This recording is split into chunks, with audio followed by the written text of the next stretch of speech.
Lahat ng koponan ngayon ay humahabol sa kampyonato na gagawin ang lahat para dito, na handang sumugal kung kinakailangan, hindi pa rin tinitigilan si Giannis Antetokounmpo ng karamihang koponan, at isa nga dito ang humahangad sa kanya na gusto siyang makuha o may kakayahan na makuha siya, walang iba nga kundi ang Golden State Warriors. Ang Milwaukee ngayon ay may 5-9 na record, sila ay isang koponan na malaki ang expectation sa kanila upang makasungkit ng kampyonato. Biruin nyo naman kasi na kinuha pa nila itong si Damian Lillard na sinasabing maganda na ipares kay Giannis, ngunit sa pagbubukas ng season tila naging masama sila at itinuturo pa nga ang coaching staff na baka sa loob ang problema at wala sa mga player.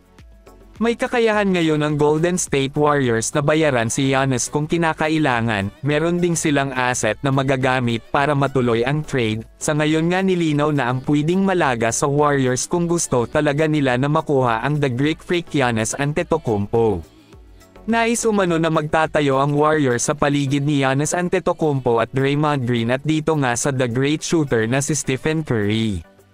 May magandang simula ngayon ang Golden State na gumagana ang mga plano ni Coach Steve Kerr, ngunit nakadepende pa rin yan kung ano ang magiging plano kung sakali na pwede na makuha si Giannis Antetokounmpo sa Milwaukee Bucks. Kung magkataon makukuha ng Golden State Warriors si Giannis Antetokounmpo kapalit nina Andrew Wiggins, Jonathan Kuminga, Brandon Podziemski, at itong si Lindy Waters, at 2025 first round pick at 2027 first round pick. Nilinaw na ganyan ang makakalabasan kung nais talaga makuha ng Warriors si Giannis, ang lahat ng mga iyan ay hihilingin talaga ng Bucks para sa kanilang muling pagtatayo. Samantala ang isa sa pinaka-worst ngayon na koponan sa NBA itong Philadelphia 76ers, na kasalukuyang may masamang simula sa season na ito, may record sila ngayon na 2-11. Sa nangyayari sa kanila ay talaga naman na nakakawalang gana ito para sa mga fans, mataas ang expectation sa kanila para sa mga panalo sa bawat laban, kasi kinuha nila si Paul George para ipares kay Joel Embiid at Tyrese Maxey na nabuo nga ang sinasabi na malakas na Big Three, ngunit sa pagbubukas ng season naging masama sila agad, dahil hanggang ngayon hindi pa rin nagsasama na maglaro ang sinasabing Big Three na ito dahil sa mga kani-kanilang mga injury na iniinda. Unang hindi nakalaro itong si Joel Embiid dahil sa injury at sinundan naman ito ni Paul George at ang huli na may injury itong si Tyrese Maxey.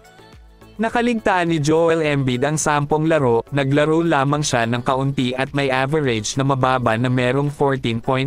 points per game at 6.3 rebounds at 4 assists, na may mababang field goal na merong 32.4%, ganon din si Paul George na merong average na 16.7 points at 5.6 rebounds at 5.1 assists na merong 39.6% field goal at 28.8% na nagmula naman sa 3-point shot.